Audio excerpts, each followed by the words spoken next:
ni COMELEC Chairman George Garcia sa aligasyon ng, Maleta Boys, oo. Alam niyo kung ano yung dahilan kung bakit idinadawit itong si COMELEC, chairperson ng ano, ng COMELEC na si George Garcia? Kasi, idinawit 'yan sa desisyon ng COMELEC kay Mike, oo, kay Mike Defensor, 'di ba? Kaya nga dapat magsalita ka, ano, George Garcia, sa panlilinlang na ginawa ni Marcoleta.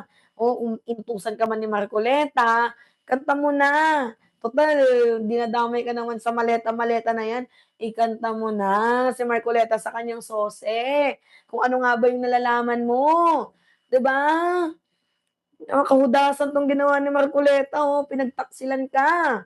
Akala ko ba kakampi kayo, pero bakit gano'n yung nangyari? O ngayon, o sige, panoorin natin 'tong ano mo, ha, itong, sagot mo. Kasi baka mamaya maideklara ka ding may ill-gotten wealth kagaya ni Andy Bautista na nagtago doon sa ibang bansa, 'di ba? Buhay pa ba si Andy Bautista? Buhay pa ba 'yun? Sige nga. Search nga natin Andy Bautista. Andy Bautista, Bautista. Ah, buhay pa ba 'to? Mukhang buhay pa naman si Andy Bautista. Anyway, okay, sige, panoodin natin 'to, mga minamahal, itong sagot ni George Garcia tungkol sa alegasyon ng Maleta Boys na bigla siyang dinala ng maleta. So ano 'yun, kada kaaway nila, "Uy, nakatanggap ka ng maleta." So ngayon dahil ayaw, kahit ako, dahil ayaw nila sa pananaw ko, nakatanggap na din ba ako ng maleta? Maybe, gaya may tanong ako sa'yo, kung hindi ka kung ikaw ay DDS ta's hindi ka ayon sa sinabi ko, sasabihan mo din ba ako na nakatanggap ako ng maleta? Yes. 'Di ba, gano'n yung mga DDS, eh. 'Pag hindi nakaayon sa kanila yung, yung, gusto nilang mangyari, papalabasin nila, 'di ba, nakatanggap ng maleta. Gano'n, gano'n ginagawa nila, "Nakatanggap ka ng maleta?" Gano'n. Anyway, sige, continue tayo dito. O sige, sino bang ikakanta ni Comelec George Garcia? Sige nga, panoodin natin 'to. COMELEC Chairman George Garcia sa mga idinawit ngayong araw sa so-called Maleta Boys sa flood control scandal at usapin po natin siya ngayon. Chairman Garcia, magandang gabi po sa inyo. Magandang gabi, Ma'am Pinky. Magandang gabi rin po sa ating mga kababayan. Narinig ko po ang inyong pangalan kanina doon sa naging press conference ng Maleta Boys, ang tinaguriang Maleta Boys. Nagulat po ba kayo? Bagamat hindi ko po talaga napakinggan dahil medyo maghapon po tayong busy, may nagsabi lang po sa atin. Hindi po ako nagulat sapagkat noong una po kasi sinama na po nila ako doon sa nung sila yung unang lumabas dyan po sa Club Filipino. Nasa bandang kahuli-hulihan lang po ako sa dulo, may dalawang talata doon na hindi binanggit kung ano, kung saan man nangyari, kung kailan. Binigyan daw po ako ng 4 na maleta. 4 na maleta po yun. Pero kanina po hindi na po 4 na maleta, bag na lang po yung binigay daw po sa akin, na black na bag. Maliit. Opo. Medyo lumiit, lalaman daw po ng 10 milyon. So doon pa lang po, ikita niyo po yung kasinungalingan na nga, hindi pa ma-perfect. Ano po ba talaga, maleta o bag po? Doon pa lamang eh. At the same time, ay wala naman po kung kinalaman sa flood control. Ang COMELEC po malapit lang po sa amin ng DPWH na dito sa may likod. Pero sure na wala po kung ka-involvement sa flood control programs o projects ng pamahalaan. Meron Uy, ba may Tagalawang palang nanonood sa'tin. Shoutout sa'yo. kayong nakilala o nakita na pamilyar, kahit sino po sa kanila na nagpakilala na mga tauhan ni dating Congressman Zaldico, sir? Kahit po Wala doon sa po, previous wala. hearings. Wala po ako talagang kakilala. Ako po ay, para po maging ano po tayo, transparent. Ako po yung dating lawyer ni Congressman Saldico, kaya lahat ng mga kaso meron sila, kahit yung party list nila, ako po yung lagi inhibi. Naku, Dati po, yari. Dating lawyer ni Zaldico, itong si COMELEC, chairman George Garcia. Na, pati lawyer ni Zaldico tinitira ninyo? Oh, yes, totoo, obviously. What do you call this? Fake narrative coming from the fake person, which is yung Maleta Boys. na hindi nga natin malaman kung saan pinulot yung mga gagong yan, eh.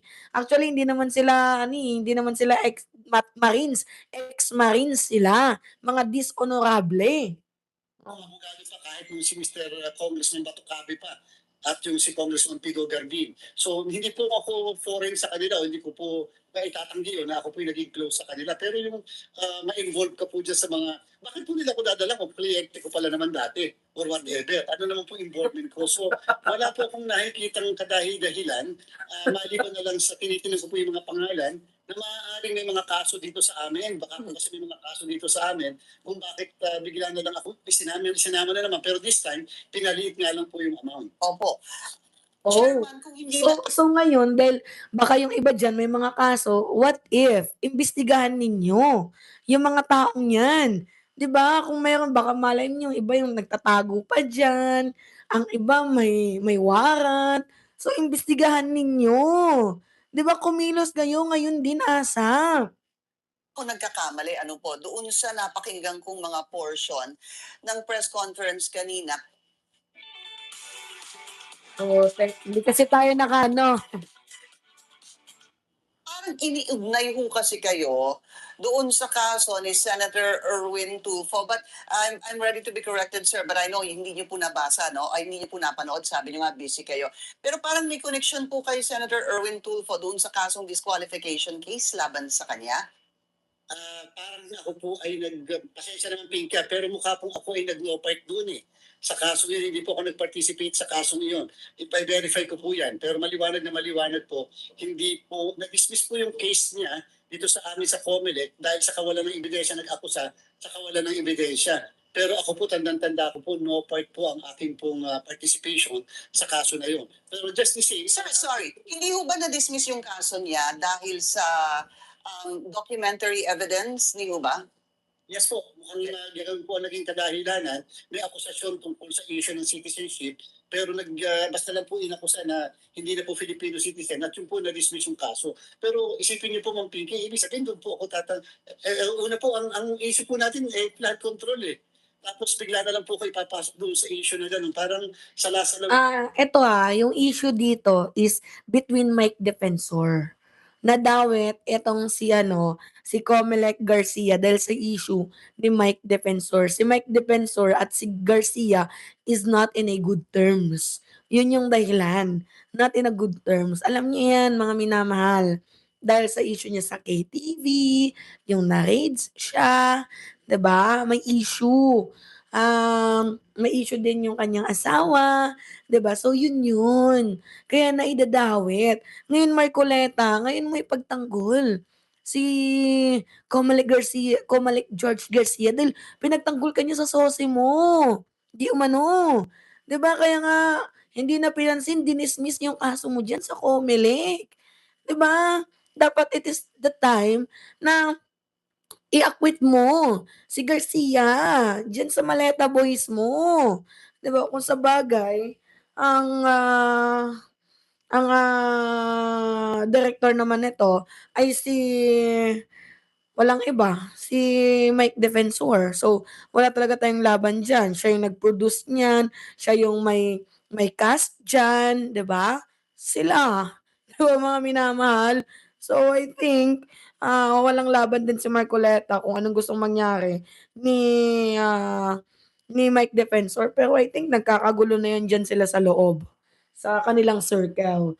"Putang ina pre, ba't mo naman dinama yung nag-acquit sa sose ko? Eh, paano kung balikan ako niyan? Paano kung sabihin na, 'Oh, si Marcoleta may binayad sa'kin.' Eh, paano kung mangyari yun, kumanta itong si Garcia?" 'Di ba? Under the payroll, that's the defenders. True, Christopher Sebastian, defenders ng mga Duterte. Po nalambat yung ano po ba talaga ang gusto nilang patunayan dito at bakit kinakailangan ma-involve pa kung yung media nga po nai-involve na eh. Tapos yung isang katulad ko nai-involve pa rin. So sino pa ang gusto nilang idawit sa mga grupo? Lagyan mo ng Marami mainit ho na naman tubig. sila talagang naidawit, Patay. especially today. Meron po nga mga dagdag kahit po sa Si Arnold Clavio, 'di ba, naidamay, naidawit sa isyung 'to, yung internet baka masira, tanggalin mo na lang yung dito ko na lang mag-ano, saksak.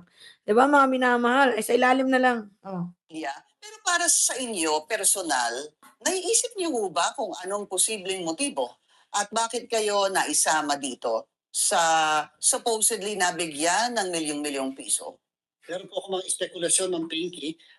Tinitingnan ko rin po yung mga kasong meron dito sa amin sa COMELEC at lalo na po yung mga taong naandyan o yung mga nasa likod. Tinitingnan po natin kung mayroong relasyon. Pero ito po ang ginagaransya ko kung sino man po yung nasa likod dyan. Huwag po kayong mag-alala, madidesisyonan ng kaso sa COMELEC na hindi dahil sa sinakbo ng damdamin ng chairman. Sapagkat pwede willing at pwede po ako mag-inhibit anytime para lang po maging malinis ang pagdidesisyon ng Commission ng Election. Pero sana naman po, huwag naman madama yung wala naman pong kaalam-alam doon sa flood control. Gusto lang kasi nilang umingay. So, kung gusto nilang umingay, gagawa sila ng way, gagamitin nila kayo, kayong mga tao, kayong mga kailangan nila sa participation ng acting nila, sa kanilang cast, gagamitin nila kayo para umingay ang kanilang pangalan. Yan yung purpose ninyo. Kahit yung ibang mga ibang mga hindi naman dapat damay, madadamay dito.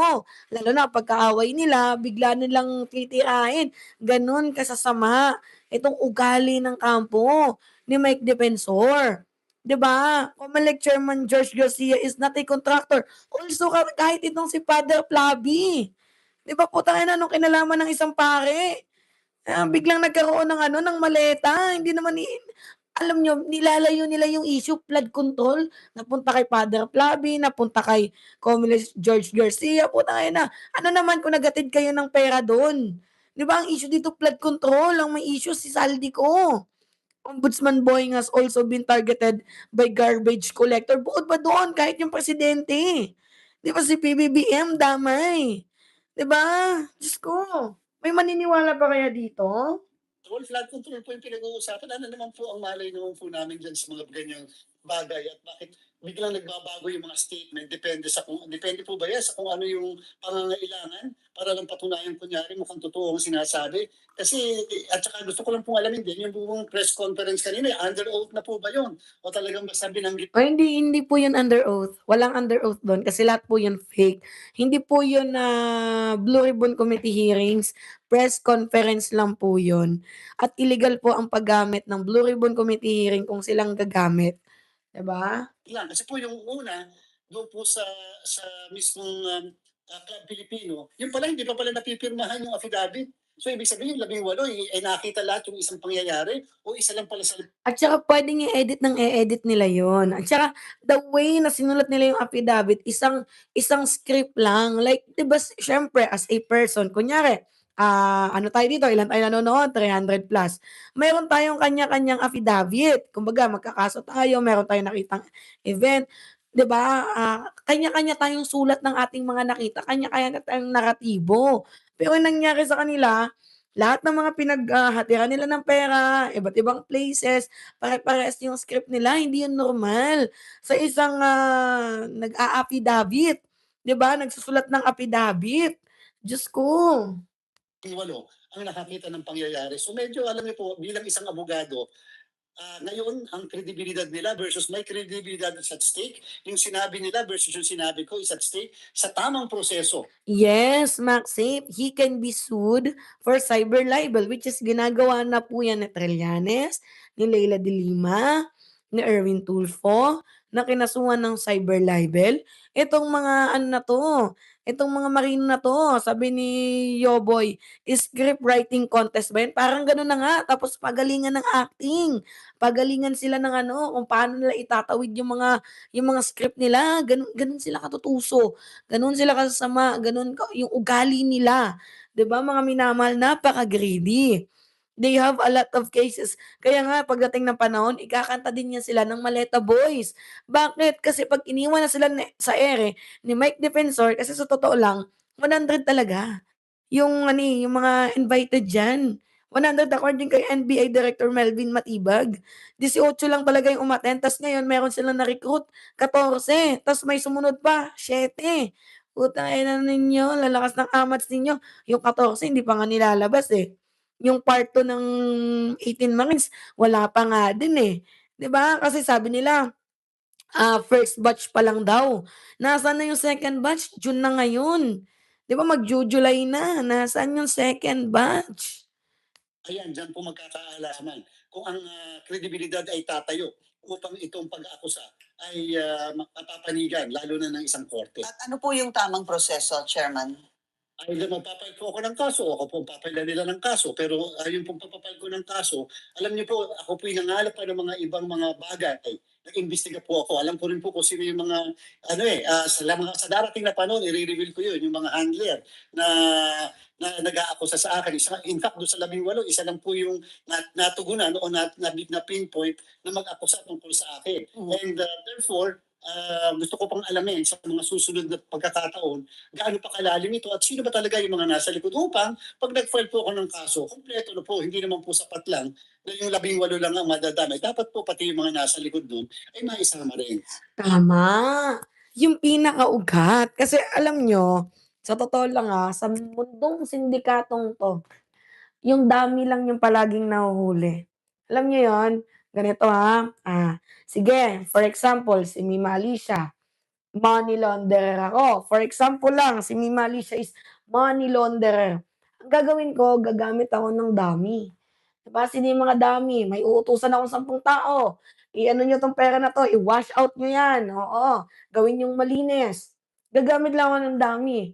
Tapos ano 'yan, may ano pa yung tinatawag na third parties. Parang alam, 'di ba, parang may alam si Mima, 'Di ba, ako yung pinaka-leader, yung dummy ko gagamit ulit ng another dummy para mahirapan akong ma-trace.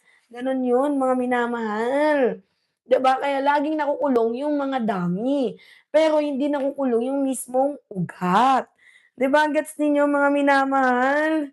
Oh, ngayon, etong si Gatchalian meron na din pinaglalaban. Kasi parang ano, illegal na 'tong ginagawa mo, ingay mo mic defensor. Ngayon napikon, si Win Gatchalian, si Win na 'to, si Sherwin Gatchalian na 'tong nagsasalita on behalf. Sherwin Gatchalian na mismo yung nagsasalita. Tangina mo, lakas talaga ng tama mo ano, mic defensor. Buksan mo ang aircon, ang init.